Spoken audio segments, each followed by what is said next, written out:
Is astrology a guide to aid us in mastering the universe?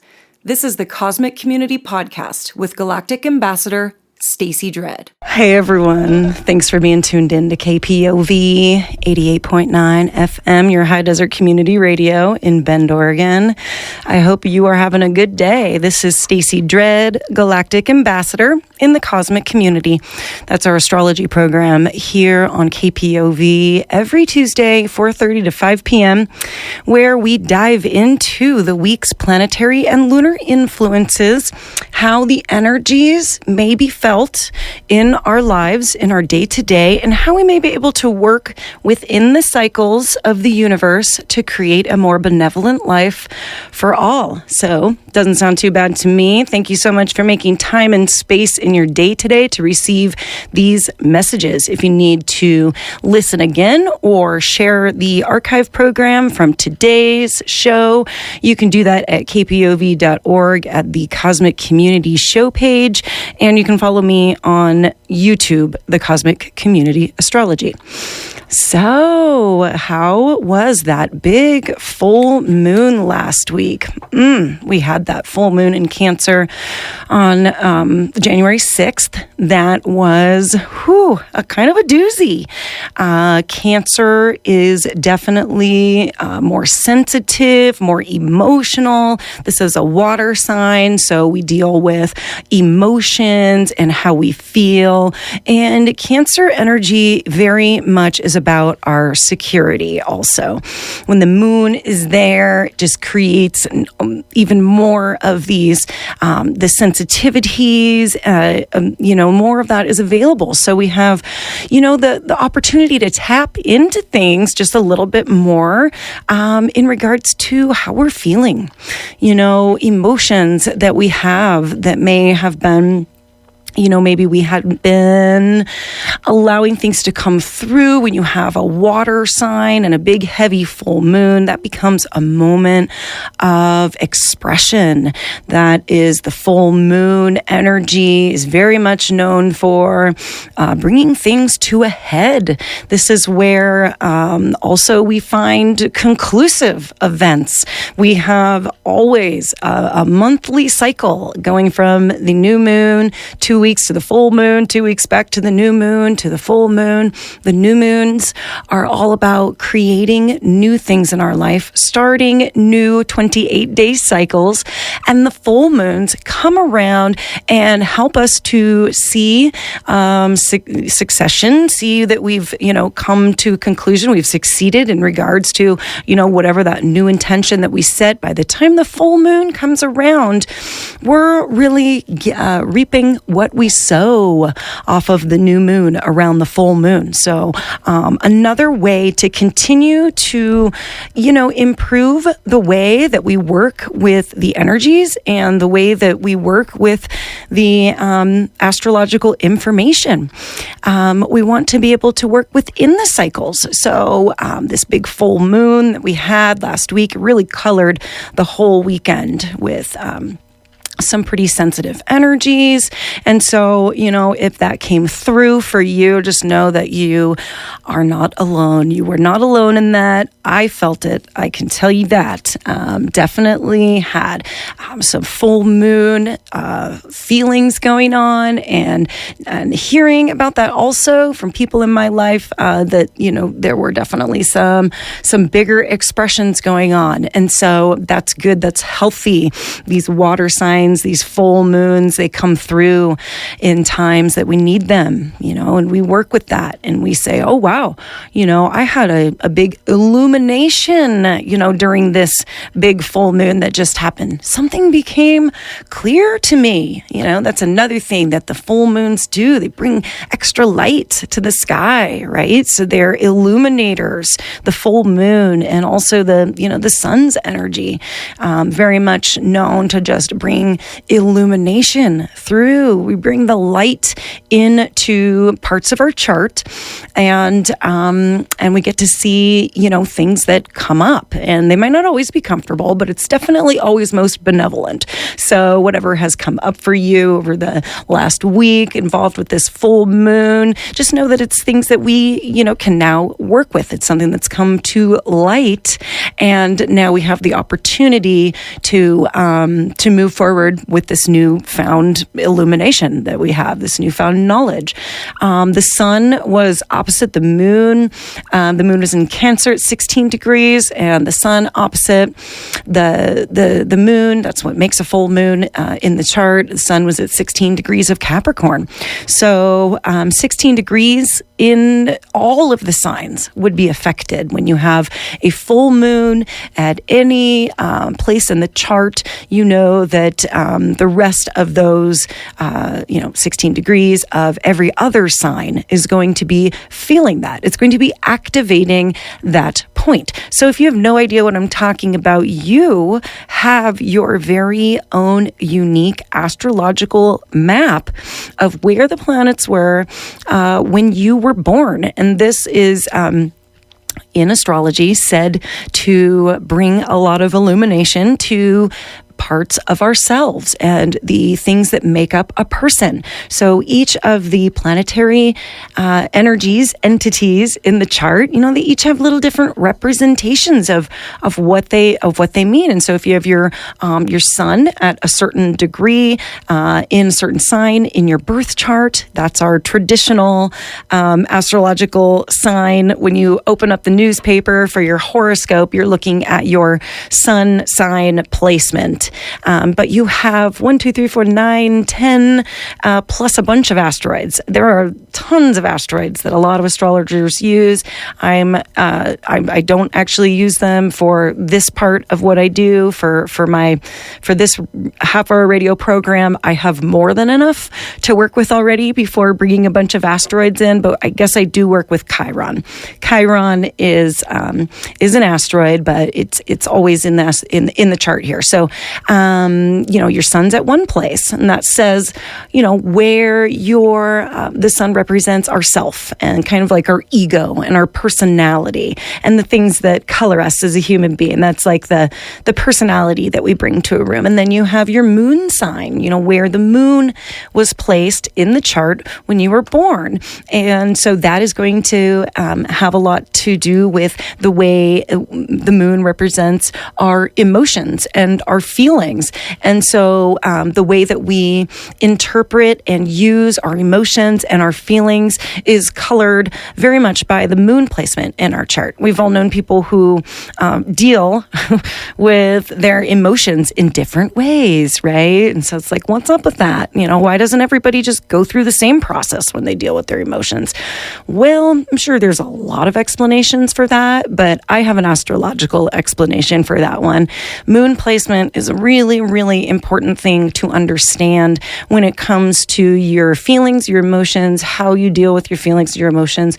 And also, moon placement is a lot about like how we are behind closed doors, that the moon, the quiet times, moon, nighttime, you kind of think of like intimacy and, intimate relationships. This is like who we are behind closed doors, who we are in our true intimates of intimates can be represented by the moon. Also like our routines and stuff. So a lot of different things. And then a third aspect that's really taken into play in each person's astrological birth chart in regards to kind of their basic makeup personality is the ascendant. This is also the rising sign.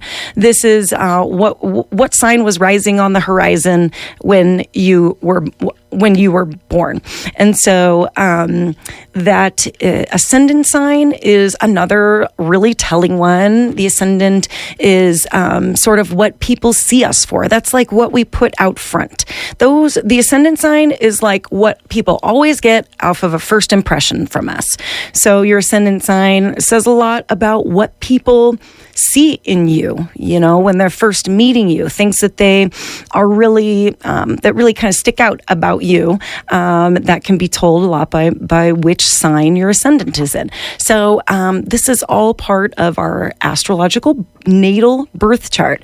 And any report that I give, you or any astrology program that you listen to, you can look at your own birth chart and see if 16 degrees of Cancer or 16 degrees of Capricorn, the points where the moon and the sun were just during this last full moon, you can see where those are and what might be affected in your chart by this full moon. So really interesting. And of course, you can take it as deep as you want. You can really dive in and study right down to the very last minutes of the points of when you were born and where the planets and stuff were and what that has to say about you and the way that you go about your daily life. This is Stacy Dredd, your galactic ambassador in the cosmic community. Thank you so much for being here today. And I really hope that this message is helpful for people. And if you have any questions, you can always send me an email for clarification or questions on getting an astrological birth chart. I can totally send you in the right direction to get a free one online. You can email me at thecosmiccommunity@kpov.org. So that's kind of big thing that I wanted to cover was what just happened to us over the weekend. So if it felt big, just know that we made it through. We're on the other side now. There's definitely some more forward-moving momentum coming up this week. It's the second week of January already, but I mentioned at the very end of the show last week how it wasn't quite time to make your New Year's resolutions yet. I know this is that's really bossy of me to say that. Don't make your New Year's resolutions until I say it's okay, but I'm just giving you the astrological information here. And within the astrology, we're saying give it a little more time if you're unclear about directions that you'd like to take in 2023. 4 across all my clocks. Just wanted to say that. If you're unclear about direction that you are headed in your life, or it's been really hard to find clarity in regards to things that you want to do, places you want to go, things you want to bring into your life, do not worry. We are in a very, very deep retrograde moment. We've got Mercury in retrograde in Capricorn, and also Mars, which is the most rarest planet. I don't think that was grammatically correct. The rarest retrograded planet in the whole system here. Mars only retrogrades once every couple of years. So that is an energy that's felt very strongly.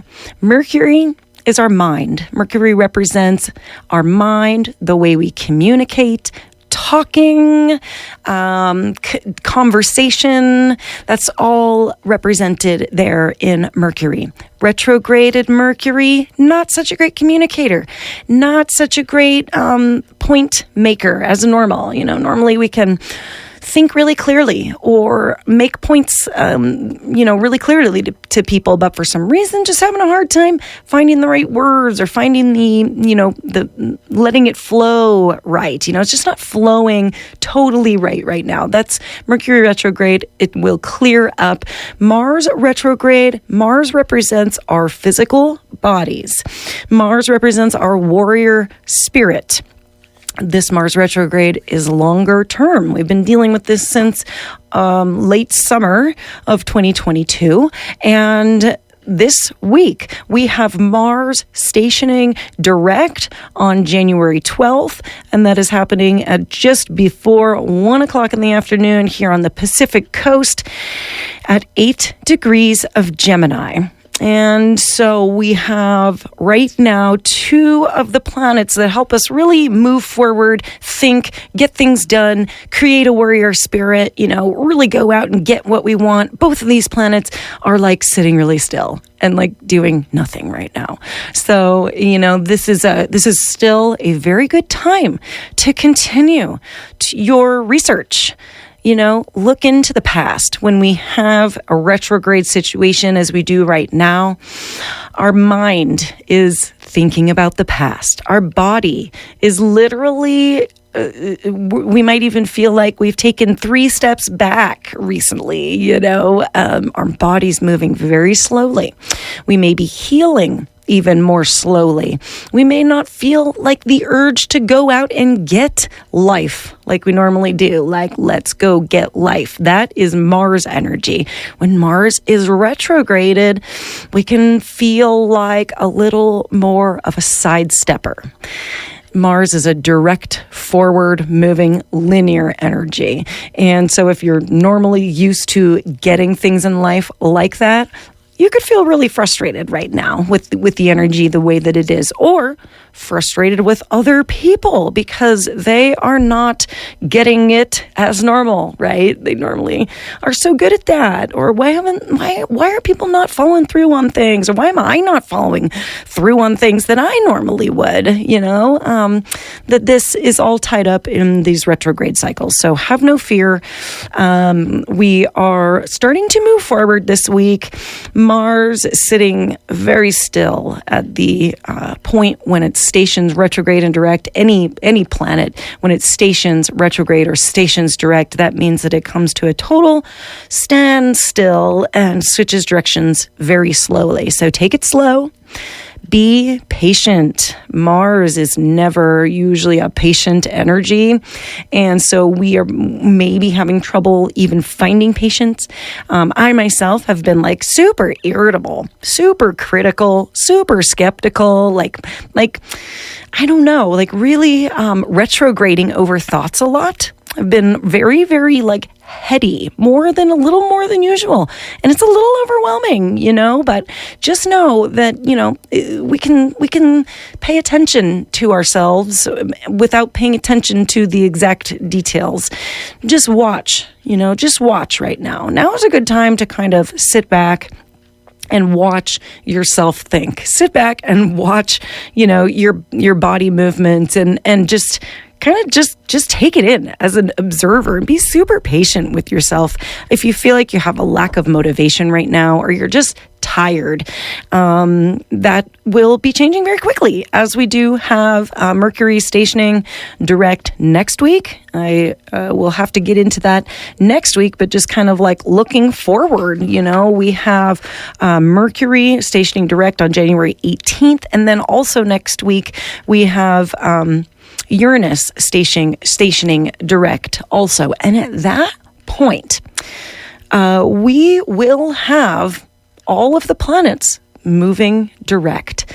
That is going to be a moment that we are going to need to embrace, because these retrograde cycles have been lining up so that multiple planets have been retrograding all at once, when also on the other side of that, we have all the planets moving direct all at the same time. So there's probably going to be some more of that kind of up and down, kind of wavy fashion of getting things done.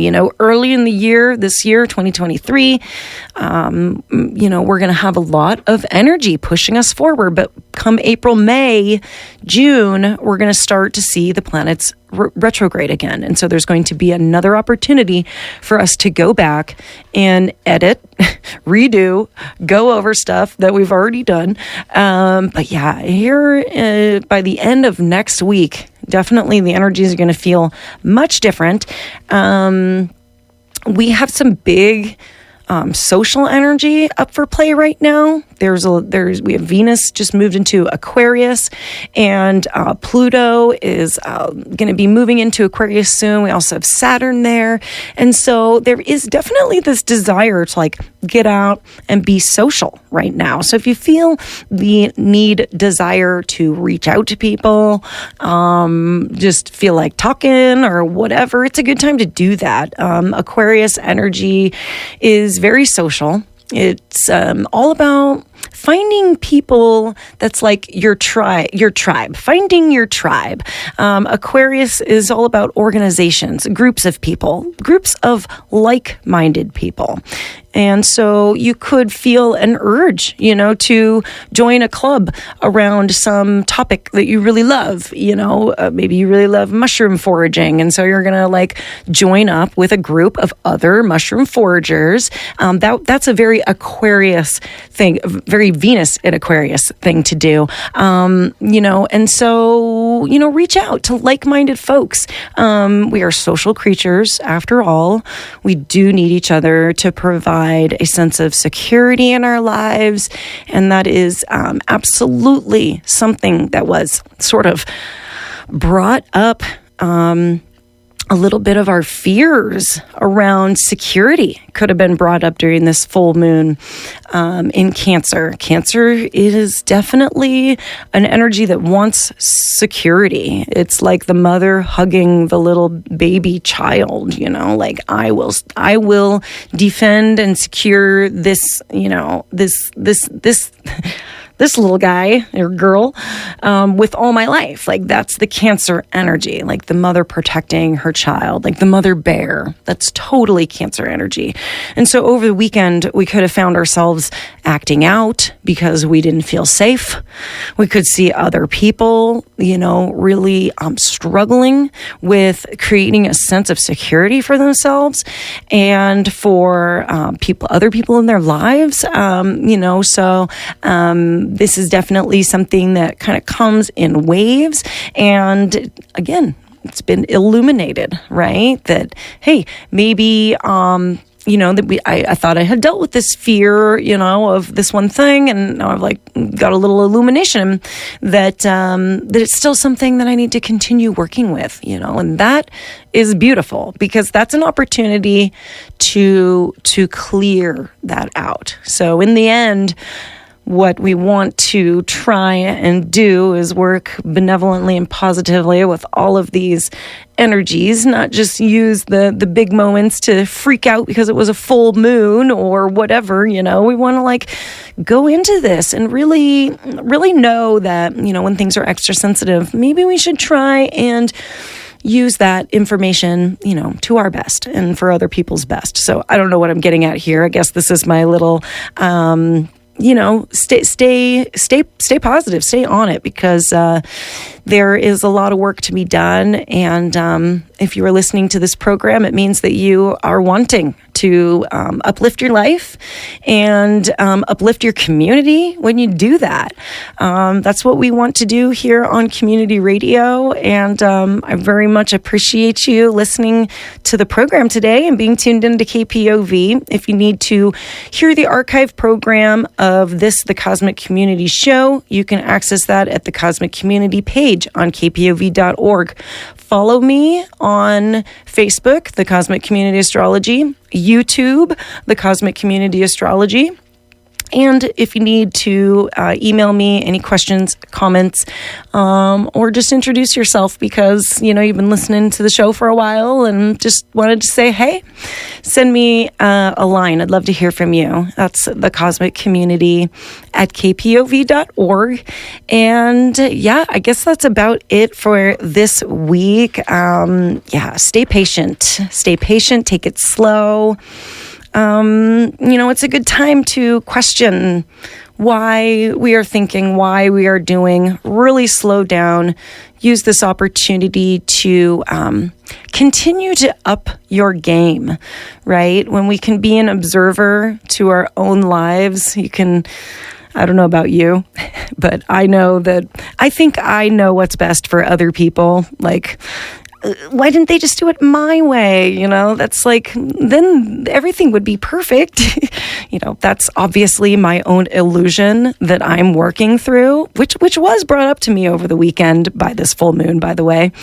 But in the end, we become an observer of ourselves, right? And then we gain a perspective that maybe we didn't have before. So take care of yourselves. Take care of everybody around you. Be well. And I will talk to you next week here in the Cosmic Community. Peace. Thank you for listening to the Cosmic Community Podcast. More can be found at kpov.org/thecosmiccommunity.